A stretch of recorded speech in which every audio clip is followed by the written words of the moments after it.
Ethiopia's never gone 1 and 2 before. They have here. Kenya won 9 of the first 10, and the Kenyan actually won for Bahrain in those first 10.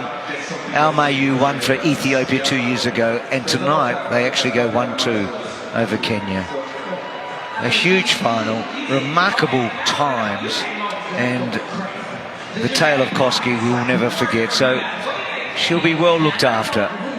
She's very, very raw and very, very new, and she'll get the best of help here and hopefully make a very quick recovery. Well, the steeplechase is never ever without drama, is it? It's such a brilliant event to watch for so many reasons, and ሰላም ሰላም ውድ የአጅር ቤተሰቦች እንዴት አላችሁ? የርዕስ መረጃዎችን እንደሚከተለው አቀርብላችኋለሁ። ኢትዮጵያ ከ20 ዓመት በታች የዓለም ሻምፒዮና የመጀመሪያ የወርቅ ሜዳሊያ አስመዘገበች። አሜሪካ ኦሪጋን የተካሄደ ባለው የዓለም ከ20 ዓመታት በታች አትሌቲክስ ሻምፒዮና በሴቶች 3000 ሜትር መሰናክል ውድድር ኢትዮጵያ የወርቅና ብር ሜዳሊያ አግኝታለች። አትሌት አልማዛ ዮሐንስ ወርቁን በ9 ከ15 ከ81 በሆነ ጊዜ ቀዳሚ በመሆን የወርቅ ሜዳሊያ አስገኝታለች። አትሌት ወሰን ያሰፋ ደግሞ 9 ከ30 ከ50 በሆነ ጊዜ በመግባት ሁለተኛ ደረጃ በመያዝ የብር ሜዳሊያ ባለቤት ሆናለች።